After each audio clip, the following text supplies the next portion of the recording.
Here's what's happening on 99.3 The Vine. Here on 99.3 The Vine, this is Robin Bright with you, and I'm here. We actually just had Senior Moments, and I get kind of a fun little double shot this week. I'm very excited because these are my favorite people to talk to. It is also Wellness Wednesday, and so I've got Jane Ehrman here with me, and she is with imagesofwellness.com. Hey, Jane, thanks for joining me again. Thanks, Robin. Good to be back. Always. I love when I get to see you here in the studio.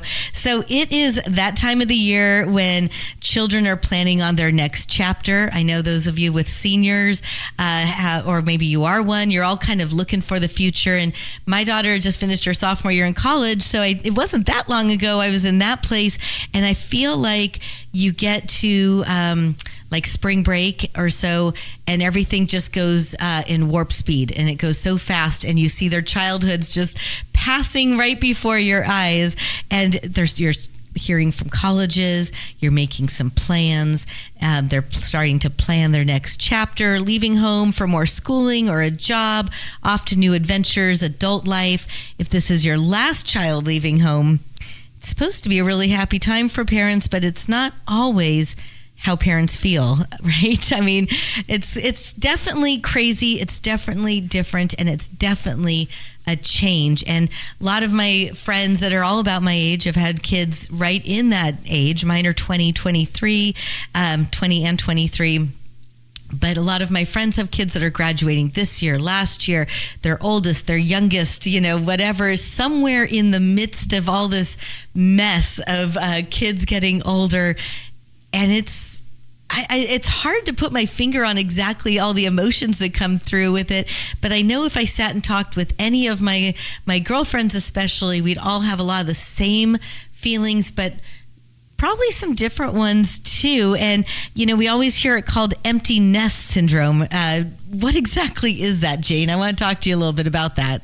Well, the truth is it is not a medical diagnosis, okay? It's a term that really explains what many parents experience when their last child, and it isn't always the last child. Sometimes it isn't even an empty nest, but it's emptier. Mm-hmm. And it's about mixed feelings. Some of them are energizing, like happiness and the sense of accomplishment you have in your child and pride about your child. And there are also energy draining emotions like sadness and loneliness, worry and stress about your child being on their own. It's a significant shift from day-to-day care and connection with your child to an empty room and a quieter home.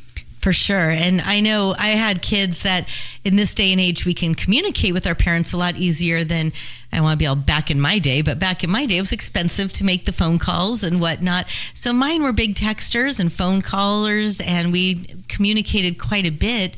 But I did have friends whose kids were like Sunday at 7 p.m. and that's it, mm-hmm. which is a huge shift.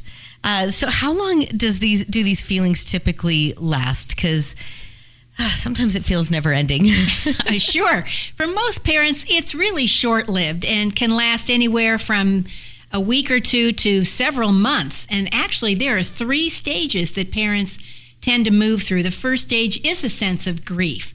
That sadness, the loneliness, a sense of loss, that anxiety about the child leaving, and that can last, again, weeks or months. Sometimes parents are really anxious about how their child will fare in that new environment, and that's normal. Right. So that's that feeling of when you walk through the door after dropping them off at school and realize just how quiet the house is. Yes. That daily noise that's not there. That sense of emptiness. Yeah. The dog like staring missing at you, wondering what's going on. And where's this buddy? I literally found myself, after my oldest left, Googling, can dogs FaceTime?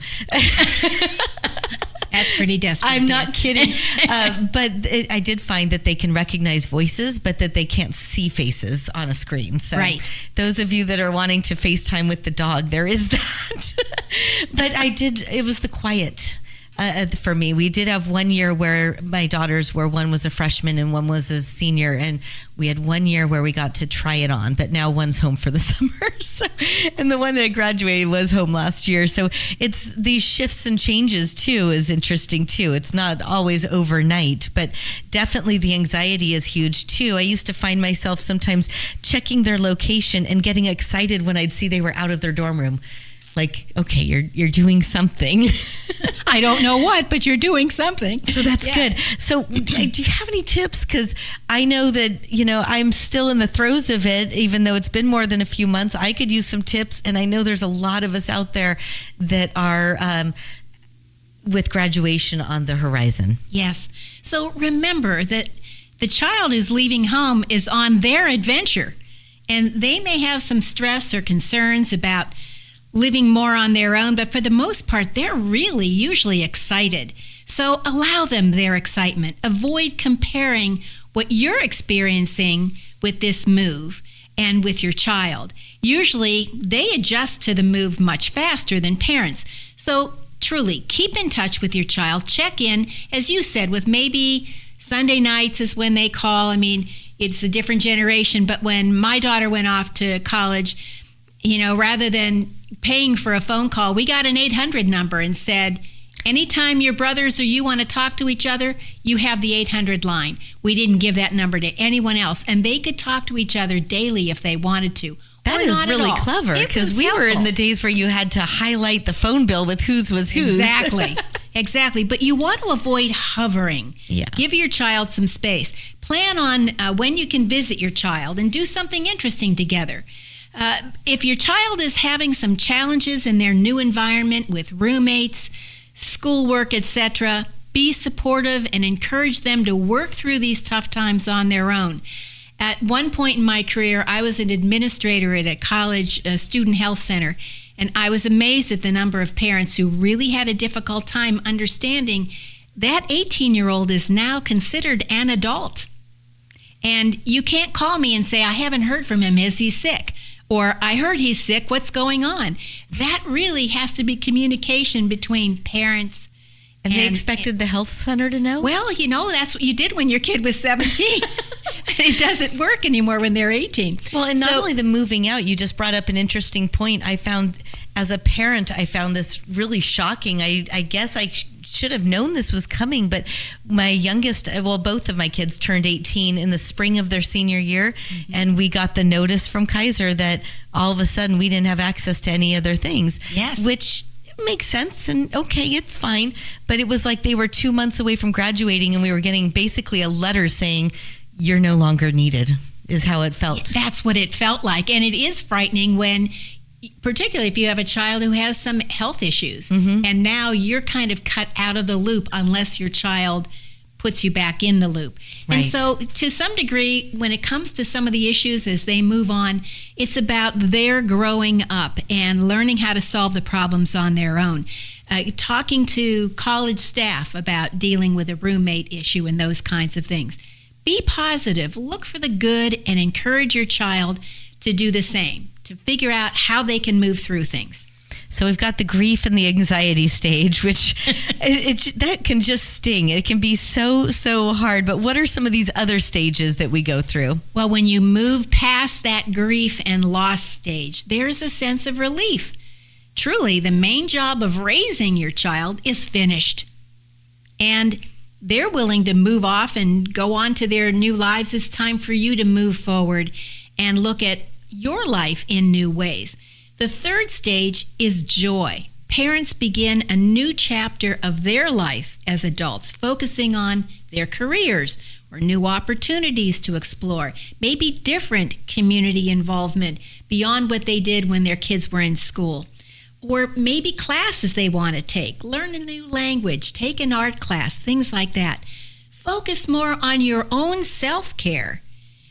And a greater focus is no longer on raising your child. Oftentimes, this is a great time to really focus on reconnecting with your partner or spouse or with friends in a way that you haven't before. Now there's more time to discover each other and things about yourself that you want to develop. now that your daily lives don't involve around getting to practice on time or a game or getting sure that the homework gets done or just all that busyness. Yeah.